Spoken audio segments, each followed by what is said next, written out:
You are listening to Radio Aula Mundi. Hi there, wherever you are. I'm Marco Rixecker, a freelance writer, reporter, producer, teacher, translator, tour guide, poet, singer, and songwriter. I speak several languages, and I'm the creator and founder of Radio Aula Mundi, an evolving podcast station where no language and all languages are spoken. It's a multilingual mix of music, poetry, lectures, languages, interviews, documentaries, recipes, and a lot more, co-produced with the students of the Aula Mundi International Cultural Center. You can find us on Linktree, Radio Aula Mundi, podcast.apple.com, Spotify, YouTube, Facebook, Deezer, Instagram, LinkedIn, Blue Sky.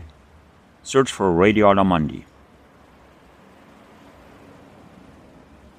The following narrative includes excerpts from two collections of testimonies and interviews. Let's Talk About It Anywhere in the World, and the Universal Phrasebook of Indigenous Languages, UPIL, where it is all about the voices, accents, and speech patterns of indigenous people anywhere in the world, hand in hand with my own personal anecdotes and observations. In addition to that, everybody is free to introduce themselves and speak their minds openly, in their respective, often endangered, languages and dialects, without any paraphrases or expectations. So, let the story go on from there.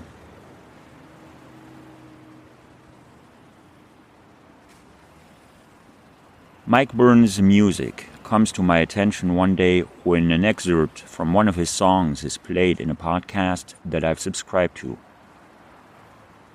It sounds like indigenous Americana. So I browsed the internet to listen to more of Mike Bern's music and find out more about the man himself. I'm quickly corrected because he is from New Brunswick, Canada. But his music keeps sounding like First Nations Canadiana. So, eventually, I reach out, and Mike Bern and I quickly end up being in touch for a while, until we figure out a date and a time for an online conversation from different places in the world. Our talk is going to dig deeper into Mike Bern's work as an indigenous singer-songwriter, his cultural background, and his ancestral language, bits and pieces of which are frequently featured in his music. During our chat, he'll even use a phrase of the language to spontaneously improvise what might end up being a new song. So let's move on to the conversation with Mike Bern, and the story goes on from there. Hello, everyone. I'm Mike Bern from Wolastoqiyik territory here in Atlantic Canada. I'm a singer and songwriter. Mike Bern might be a man of few words, but he knows a great deal about his language, culture, traditions, and stories, all of which he ties into his music as an indigenous singer-songwriter. How indigenous a singer-songwriter are you? Well, I try to incorporate my language and my teachings through my music.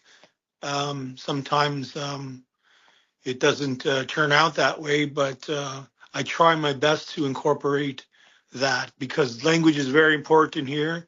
It's a dying language, and a lot of people are trying to preserve that, and our teachings and our cultures trying to keep all that alive for future generations. What languages do you speak? I speak English, and I know a little bit of my language, Maliseet, Wolastoqiyik. My parents spoke it in our home and still do, but I went to a non-native school, and English was like the dominant language in my family. I'm not sure it has a lot to do with the Catholic religion here on the reserve, where a lot of the kids and stuff were not allowed to speak their language in school. So that might have had a lot of influence on why a lot of kids these days don't know the language. How do you spell the name of your indigenous language? WOLASTOQEY.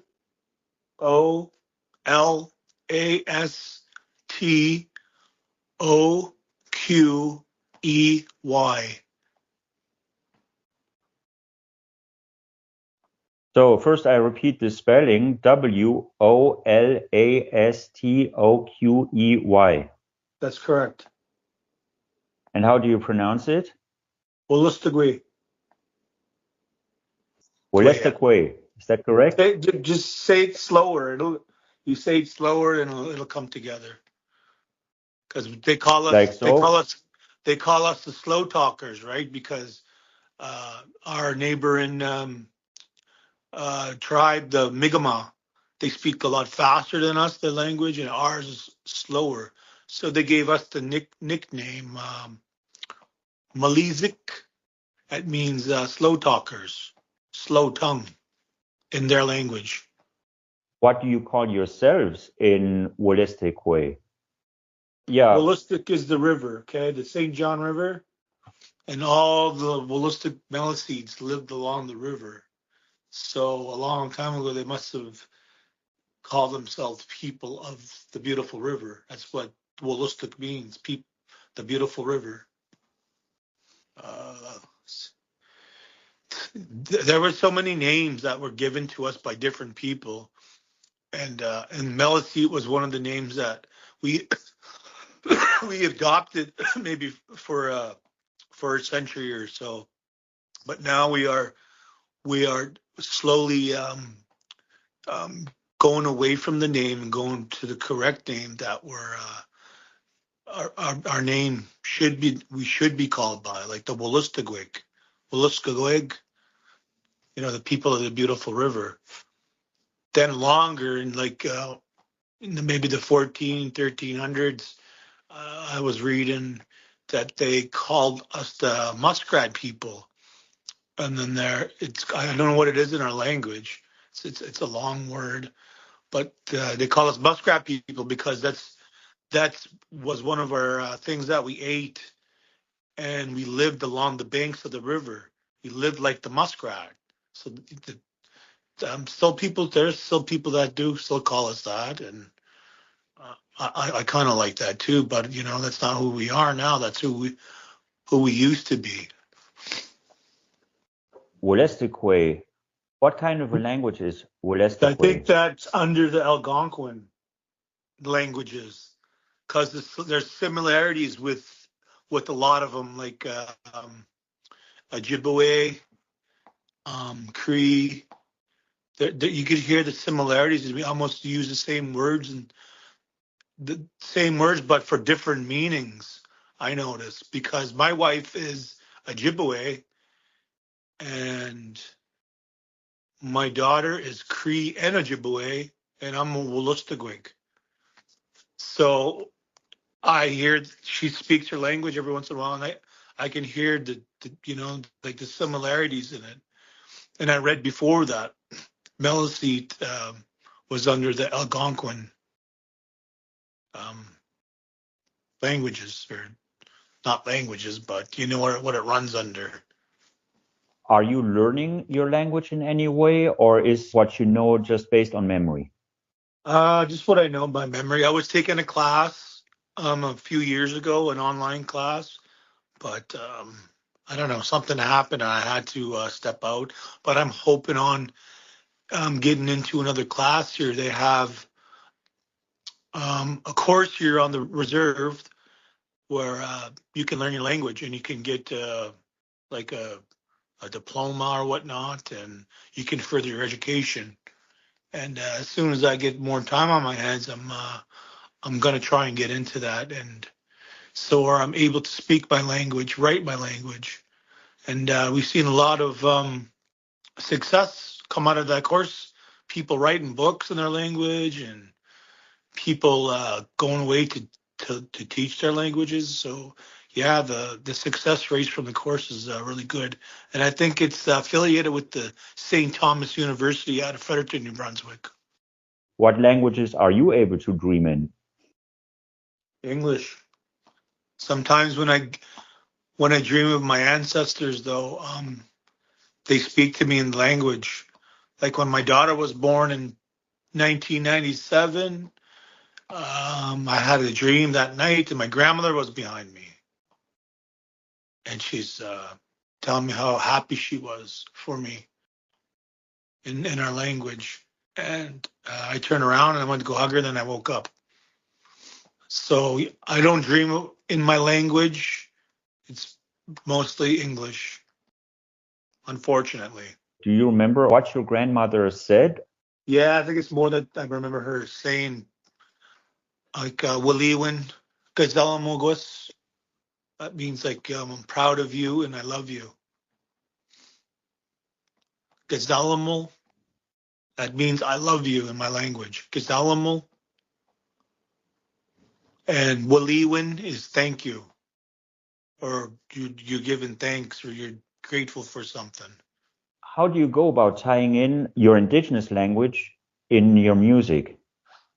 Um, I wrote a song about the residential school survivors. I have an aunt and two uncles that were in there.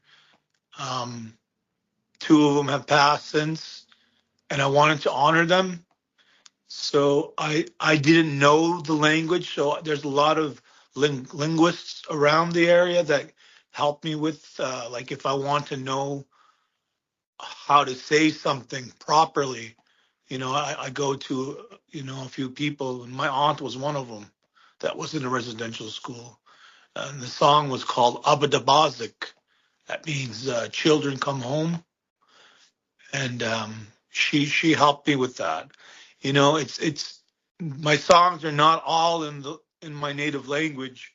They're just little bits and pieces in there. For instance, another one of my friends passed away. He was a musician, and at the end of the song, I say "upjij," and "upjij" is it means "till I see you again," because in our language there is no words for goodbye. So and when we say goodbye, we don't say goodbye. We say "upjij," till I see you again. So I try to incorporate a little bit of that into my music, just little bits and pieces. I want my music to be, radio friendly. And sometimes a lot of the radios will not play your music if they don't understand the language. But as time went on, like in the last few years, like First Nations radio is so huge now. Like we have our own station on XM radio. It's called Indigenous, and that's where I usually make all my money and where my music's played. And they have a few other ones in the Ottawa, Toronto, like Winnipeg, and a lot of these stations are broadcast to these isolated communities, that are fly-in reserves, or that you can't get to them by car. So yeah, indigenous music has came a long ways. At the moment, what's your favorite holistic way word or expression? Oh, agaju. That's what my daughter. She just picked that up from me. She's 4 years old, and I noticed that she's been using it around the house, and I'm kind of proud of that because she's picking it up. Plus, she's learning the language in school too, and she brings that home. It's agaju and aha. Aha means like yes, or like when you agree to something. So she's starting to use the language, and I think that's pretty cool. So I'd Oh, say yeah. agaju, like when something's wet or something's hot, like agaju. You step in something wet or something's hot, you'd say agaju. It's like I don't know how to say it, but that's how I was brought up. See, there's Melsi words that I still use to this day, like since I was a kid. So what I heard around here around the house and stuff, and I still use them to this day. Agaju, I'd say, is one I just want to say because my daughter's saying it, And I notice I say it around the house, and she's catching on. And the aha, she's like when she agrees with, she don't say yes, she'll say aha. If you decided to write a song about that, what would the song be about? Uh, Maybe canoeing down the river, like when the water's cold. Agaju, agaju, pedo, hey, agaju, agaju. That's a good one. I mean, I'd have to think about it, but I could probably think of something. I can't do it right off my head, but I could probably make a song out of that for sure. Agaju, aha, agaju, aha, ajagu, aha. I don't know. We'll figure something out. How do you define beauty? Elegiskit, elegiskit. It's like it's something's pretty, something's like you see the water sparkling, the sun sparkling on the water. Like you'd say elegiskit, or you see like a cute little baby, with a cute little hat, and you'd be like elegiskit, elegiskit, and you say it with different tones too, because it could mean different things, right? Like I said, the water sparkling, or like a little child, and so just anything really beautiful, pretty, elegiskit. I know there's probably more words, but I know that one, elegiskit, elegiskit. And my mom would probably be mad at me when she hears this. That's not how you say it. You got to pronounce it different than these the ones that still speak, right? But I try. I'm trying. That's all you could do is try. How visual is your music? My music's like a dream. It's like it's a place that you already visited, that you're comfortable with, and in visualizing something. It's like when you close your eyes and you smell something that's familiar. Um, like my grandmother when she used to cook beans, and she let them cook at night into the next day, and you could smell that right when you come into her house, and you could smell the bread. It's and it's like you're there. You can visualize that. It's like you could put yourself right in back into that situation, so comfortable. And I like to put myself in there when I'm writing about things, because it has to come from your soul. Got to let that come off of you, so other people can visualize that and hear hear and feel and smell, and you try to give them all them feelings, all them sensations. What are you working on right now? And I'm working on lots of music. I work on music for Think. Like I have a friend in Toronto that works with film and TV, and I write just music sometimes, and I send it to him, and if he likes it, excuse me, he'll shop it around for me. Sometimes it gets picked up, sometimes it don't. But see, some songs I just it's just the music, and like you can't add no lyrics to it, so I just leave it alone.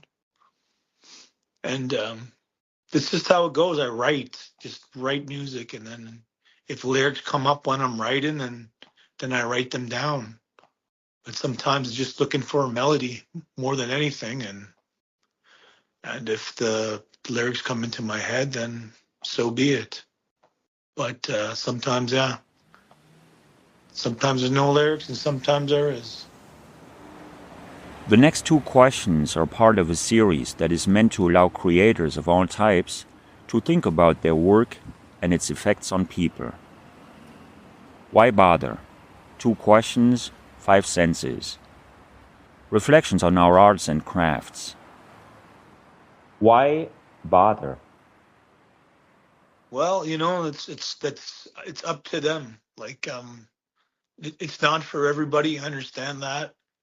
Um, I thought that that's how it was going to work when I first started making music, that everybody was going to love my music and I was going to be famous and whatnot. But I don't think like that anymore, because I make music that makes me happy. And if it makes you happy, then I'm happy. But if it doesn't, then I'm okay with that too. So I make music that I like, and if you like my music, I like you. What senses does your music appeal to the most? What senses? All my senses.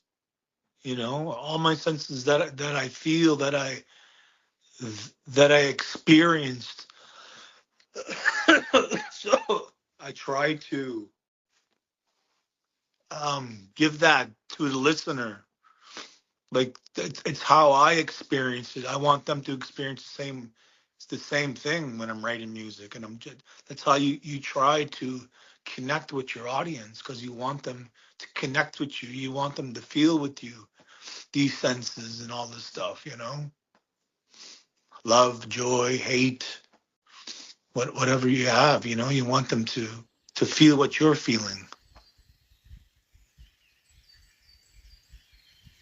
Mike Bern might not think of himself as a storyteller, but eventually the words seem to keep pouring out of his mouth, and he admits that he doesn't really know why when we talk about his ancestral homeland and territory and some of the old traditions. How much of a storyteller are you? That's what it's all about, is telling stories. I'm not very good at expressing myself, like speaking. I don't find that I'm a very good speaker. I'm not a very good speaker in public, but if I have to do it, I'll do it. But I just noticed that some people have the gift of gap, and I don't. So I think I'm better at maybe writing on how I feel and what I experience is better. And if that comes off as storytelling, then great. Please tell us something we should know about your ancestors. Um, my ancestors were basket makers, both on both sides of my parents. Um, there was not a lot of work around here a long time ago, so they made baskets for the people that harvest potatoes in in Maine. We're like maybe 10 minutes away from the border of Maine. So my grandparents would go over there, rent a house, bring all their material, their ash, and they would make baskets. They'd bring the kids over there. They'd be over all summer making baskets. And these baskets they sold is what, brought food to the table and stuff. So, yeah, that was very important for my ancestors many moons ago. And there ain't many around here anymore. And the ones that are here are slowly teaching, future generations. How would you describe your homeland? How would I describe it? the whole the whole country, the whole province is our country. This whole province, this whole area is our country. A lot of these places around here are just small little towns and stuff. So it's a lot of forests and a lot of rivers and stuff. But it's a beautiful place, It's the Appalachian Mountains, so it's a little hilly. Go further up the river on the Tobique River, you have Mount Carlton. I forget the indigenous name of it, but that's the highest point here in New Brunswick. New Brunswick is a very small province, but at one time it spread out. We had alliances with all tribes: Mi'kmaq, the Passamaquoddy, the Abenaki, And there was a few others, but I know that was an alliance that all of them came together many moons ago. And they came together and made a confederacy, the Wabanaki Confederacy. So it was the country, Indian country, they would call it, would have been Nova Scotia, PEI, parts of Quebec, New Brunswick, Maine, and into New Hampshire, Vermont, Connecticut. It went that far down, Indian country many moons ago. And I'm hearing that our people were like coastal. They were part of the coast, and like in whale and seal and all that stuff was a part of our diet at one time. And I don't know where I'm going with this, but I'm just trying to picture all that in my head and remember stuff that I read a long time ago. As part of my conversations with people, I often have them ask questions, either specifically for someone I know I'm going to chat with in the near future, or broadly for anyone I might speak with anytime, anywhere in the world. As a result, 3 questions are available for Mike Bern. The first is a little outdated, unfortunately. It comes from Ellen Jones, a British literary translator who lives in Mexico City. She's curious about something which Mike Bern describes as a routine, but that might have changed over time due to tariffs, immigration policies, and authoritarianism, especially in the United States. I would love to ask them what their understanding of borders is. We have a J Treaty thing where we are allowed to work and live on both sides of the border as Native people in Atlantic Canada. There's that J Treaty, these treaties that were promised to us, right? So I don't really think too much of that, like maybe if they gave us a hard time crossing a border, it would be different. But like when I cross the border like, maybe twice a week. I do most of my grocery shopping on the stateside because it's so much cheaper than Canada. And I don't know. I don't really think too much of that because of like it's just so easy to cross over and like does it feel like there's a border really for us? And what about holistic way, the language and the people and the culture in the US? I feel like they probably lost maybe more, and what's the word where they blend into society with the non-native society more than where we held on to our cultures and beliefs a little more. I have family still on the stateside too. There in Maine, I know there isn't a lot of reservations. I don't like using reservations. I don't think that's the right terminology. I like to use territories. Excuse me.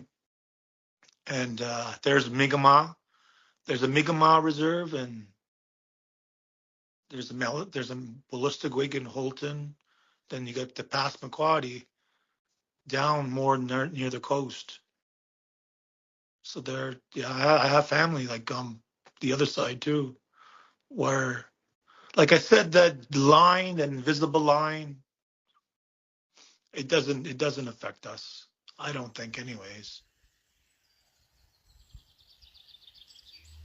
Amy Juan is a Tohono O'odham community activist and works as an administrative communicator for an indigenous co-op farm in the San Javier district of the Tohono O'odham Reservation in southern Arizona, near Tucson. She's a fluent speaker of O'odham, her native language, in which she asks her question before she repeats it in English. I think, well, what comes to mind is a question that my grandma would always ask me. Hashtuam wum geekum, how am I helping my community? Hashtuam wum geekum. I think I am helping preserve a language, not as much as I probably want to, but at least I'm doing a little bit more than a lot of people are. Like where you keeping the language alive and your music will live forever. And you know, I can give a little hope for somebody out there. And yeah, I think I'm helping preserve the language just a little.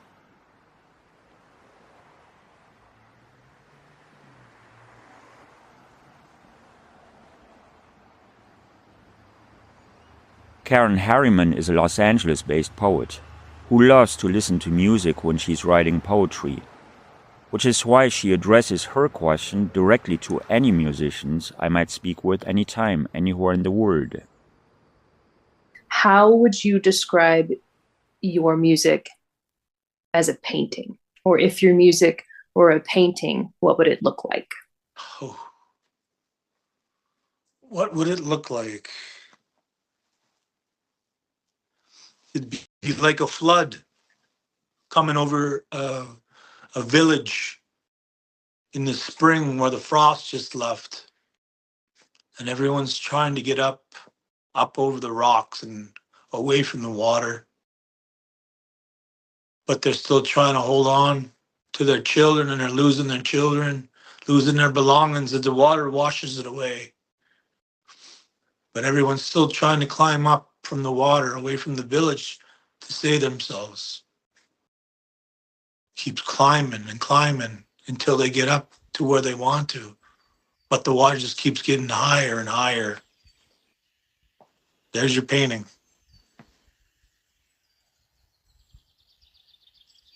Mike Bern might not be a spontaneous creator and songwriter, but he does notice whatever is going on in his surroundings, including at night when he sleeps and dreams.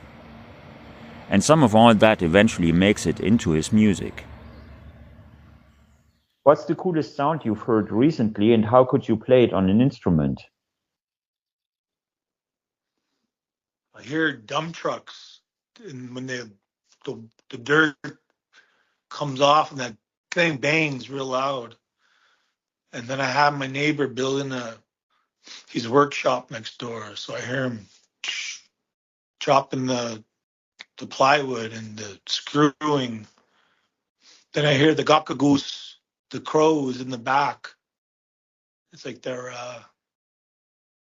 hundreds of them flying, and you could hear them cawing and stuff. How would I make that up? It's a good question. You like putting me on the spot, I noticed, and I'm not very good at thinking like that really quick or putting things together like that. My music sometimes comes to me in dreams, from a sound, from a smell, from something that happened to me in the past. But I don't think I've ever made music like that before, just from listening to some old man working on his shed and all this construction that's going around me. It's not very inspiring to me, so I don't think I could make anything out of that. Maybe the crows, but maybe they're mad that we're taking away their homes, building more homes here just to make everybody happy. And the crows are mad and they're flying, they're all getting together and just want to Michigan on all of us. I don't know.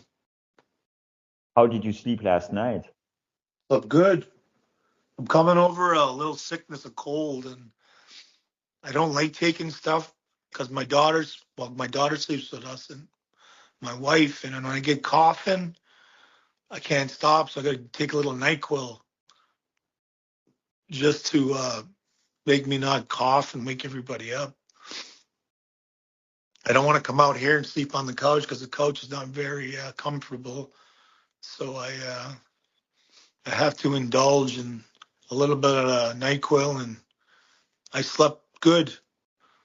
And recently, I've been dreaming about a lot of people that have passed away, and I don't know if they're trying to tell me something but we're always working on something. Like we're all working together, like building, construction, It's always something like a big building going up, or we're working in the woods. I don't know. I'm trying to make sense out of that too. Maybe another song will come out of that. Please tell us the story about the first song you've ever written. Okay, I was reading in a book I got from my aunt. She's a linguist, and this was an old Meliseed story about the Mother Earth, how she gave plenty to our people for them to eat, how she sacrificed herself. Excuse me, I need something to drink. How she sacrificed her life in order for her children to eat. There was a story in there that I took bits and pieces out of it, and that's what one of my first songs that I wrote as Mike Bern was First Mother. And that was like my first hit, really. It's still being played all over the place. I'm still getting royalties for that, and that was in 2018. Yeah, 2018. That was I first wrote that song. I just thought that was a really, really awesome song and a cool song to introduce Mike Byrne to the world. What is a more recent song of yours that you're proudest of? New World. I released in April or May, and it's about my daughter's mother. See, she's not really my daughter. She's my wife's great niece. Her mom was in a car accident, and she lost her life. And we've been taking care of her daughter for the last 3 years, and I take her as my own.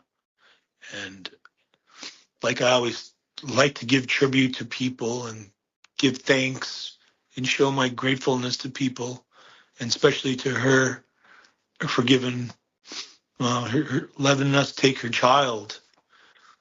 My wife was having dreams where her niece was coming to her and telling her that her daughter wasn't being treated properly. So my wife ended up calling out there and with the other grandmother and saying that my daughter now was living with her uncle, and I guess she was being neglected and not being taken care of properly. So her mom came through with her dreams to tell her that she wanted her daughter out of there. So my wife went to see her kids out in BC, and they were climbing the Rockies. And she said she was having a very hard time climbing the mountain, out of breath. And when she got to almost to the top, the grandmother called her and asked her if she wanted to take my daughter, Genesis. And then she called me and asked me, do you want to take responsibility for this young girl? And I said, yes. So putting that all together in an eggshell, New World is about Genesis coming into a new world from where she was, and her mother where she is in the spirit world. There's also another side of Mike Byrne, which we are going to talk about a little bit. What else should we know? About me? I like making pickles. That's what I'm actually going to do here soon. I got some fresh cucumbers, some fresh dill. I like making pickles, and people like eating them. So as long as people keep wanting my pickles like they want my music, I'll keep making them, making music and pickles. And that's something that was passed on to me from my grandfather. My grandfather was a pickle maker, so my mom and dad thought that was pretty funny. Like, geez, you really take after your grandfather. So yeah, I got to get pickling here soon and making music. What's your easiest pickle recipe? Dill. Just get fresh dill, a little bit of salt, vinegar, water, some fresh cut cucumbers, and I put mine in the fridge. So they're nice and crispy, get a nice crunch out of them. So there you go. The time has come for Mike Bern to ask a broader question for anyone, anytime, anywhere in the world. He gives it some thought, and it might be inspired by some of the things we've been talking about earlier in our conversation. But it is part of some of the questions he asks himself daily. Why should I give up? Why should I keep going? Like sometimes you want to give up on everything that you created because times get difficult. But then it's what you do is what makes you sane and keeps you together and what puts food on the table for my family. I always ask myself that. Why? Why keep going? Why should I, keep doing what I do?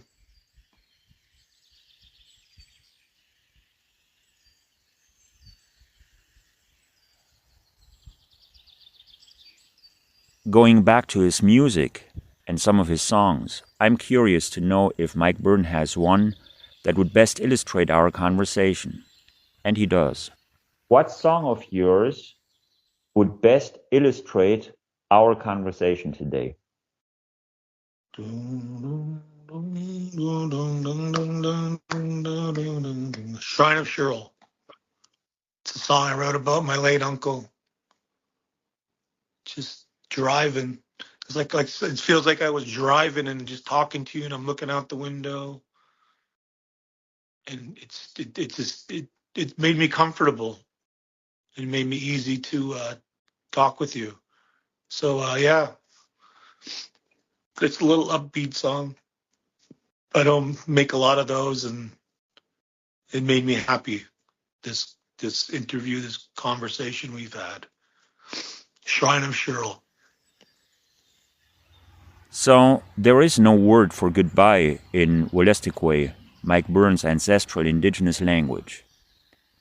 But there is a word for thank you, and also a phrase for what in many indigenous languages is considered ceremonial thanks, like saying thank you very much, thanks a lot, or, as Mike Bern puts it, big thanks. He and I will be in touch.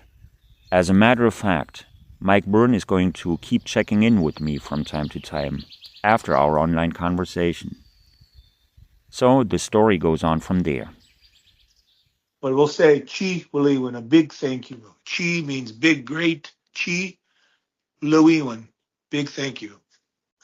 Waliwan,